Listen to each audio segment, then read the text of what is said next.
So high guys, good morning. आज चाहिँ हामी बिहान कहाँ जाँदैछ भन्दा पेदोङ जाँदैछ आमा र पापालाई भेट्नु एकछिन भए पनि। आज चाहिँ सन्डे हो नि त, सो त्यही भएर चाहिँ हामी पेदोङ गएको। पेदोङ नगएको पनि निकै भइरहेको छ नि त। पहिलातिर चाहिँ हामी महिनामा एकपल्ट दुईपल्ट चाहिँ गइ नै बस्थ्यो। अहिले चाहिँ नानीको स्कुल पनि छुट्टी छैन, प्लस मेरो पनि ड्युटी छुट्टी छैन र आज चाहिँ सन्डे भएर हामी चाहिँ बिहानै निस्केको, बेलुका चाहिँ हामी फर्किने भन्ने सोचमा गएको छ। हेरौँ अब के हुन्छ। अन्त यहाँ चाहिँ हाम्रो चाहिँ स्कुटीमा तेल पनि थिएन, 1/2 लिटरहरू जस्तो मात्रै थियो नि त। अन्त उसको पापाले चाहिँ भन्दै थियो स्कुटीको तेल यतिले चाहिँ हामी 17 माइलसम्म चाहिँ पुग्छ कि पुग्दैन याद गरौँला आज भनेर भन्दै थियो। अन्त नानीलाई चाहिँ हामीले जिस्काउँदै तेल सकिहाल्यो भने चाहिँ, इफ तेल सकिहाल्यो भने चाहिँ नानी तिमी ठेला ल भनेर चाहिँ जिस्काउँदै लाँदै थियो हामीले चाहिँ नानीलाई चाहिँ।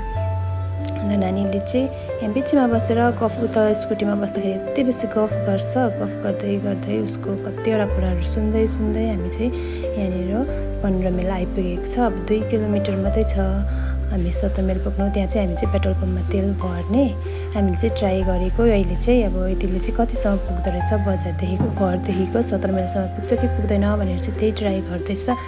सो हेर्नुहोस् होला पुग्छ कि पुग्दैन।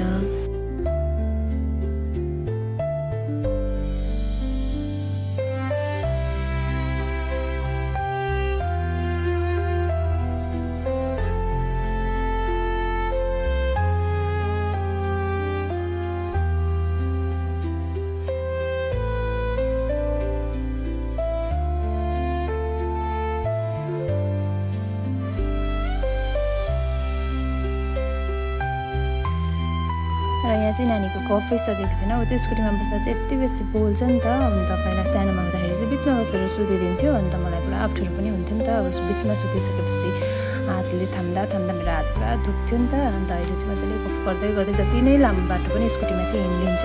अन्त हामी चाहिँ गफ गर्दै 17 माइलको फाटक पनि पेट्रोल पम्प पनि आइसकेको छ। अन्त यहाँ चाहिँ हामी चाहिँ तेल भर्ने आँटेको छ। अब चाहिँ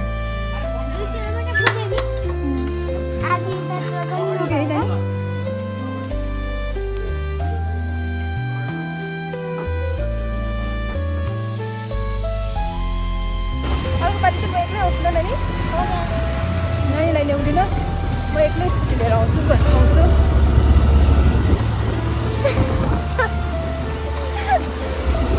नानीले चाहिँ मलाई बाटो बिर्सिन्छ भन्छ। पेदोङदेखिको आउँदाखेरि कालिम्पोङ आउँदाखेरि चाहिँ कहिले बाटो बिर्सिन्छौ? तिमी चाहिँ बिर्सिन्छौ भन्छ।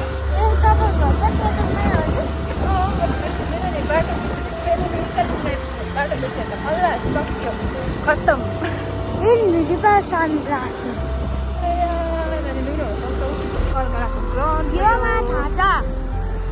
स्कुल चाहिँ यहाँ छ।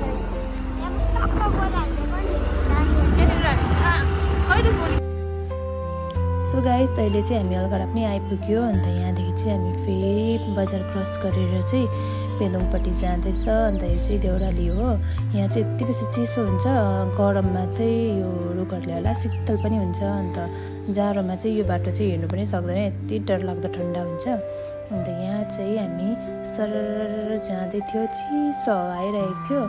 अन्त यहाँ पुग्यो हामी अहिले चाहिँ 20 माइल। अन्त नानीलाई चाहिँ मैले देखाउँदै थिएँ नि त। नानी यहाँनिर हामी पहिला यहाँनिर स्कुल पढ्दाखेरि चाहिँ हामी प्राइमेरी यहाँ पढ्दाखेरि चाहिँ यो ग्राउन्डहरूतिर खेल्थ्यो भन्दै चाहिँ नानीलाई देखाउँदै थिएँ। स्कुलहरू पनि देखाएँ। यो साइडमा चाहिँ तल्लो साइडमा चाहिँ मेरो प्राइमेरी स्कुल छ नि त। पहिला म सानोमा चाहिँ यहीँ नै पढेको। अन्त नानीसँग गफ गर्दै 20 माइल पनि क्रस भइसक्यो। अब चाहिँ हामी सिधै घर पुग्छ। यो स्कुलमा चाहिँ म चाहिँ सानोमा चाहिँ पढेको हो नि त। सो त्यही देखाउँदै थिएँ नानीलाई बाटोमा देखाउँदै आउँदै थिएँ।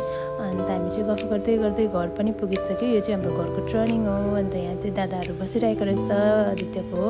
अन्त दोकानमा बसिरहेको छ उसको दादालाई देखेर खुसी भयो, ऊ पनि भाइ पनि खुसी भयो। अन्त यहाँ ढोकी गर्नु लागि कुदेर दोकानभित्र पसिहाल्यो। सो अहिले चाहिँ म चाहिँ घर आइसकेँ। अब चाहिँ म चाहिँ घरको ओह्रालो झर्दैछु, खाना बनाउँदैछु अहिले चाहिँ। अन्त नानीहरू चाहिँ पुसाइलाई देखिसकेपछि चाहिँ घुम्नु जाउँ खोला खेल्नु जाउँ भनेर चाहिँ तङ गरिरहेको थियो नानीहरू चाहिँ। अन्त उनीहरू चाहिँ खोला खेल्नु जान्छ अब। अन्त म चाहिँ यहाँ चाहिँ खाना बनाउँदैछु, एकपट्टि भात बसाएँ, एकपट्टि चिकन बनाउँदैछु। सो गाइस, आजको भिडियो चाहिँ मेरो यहीँसम्म। Thank you for watching my video. Bye guys.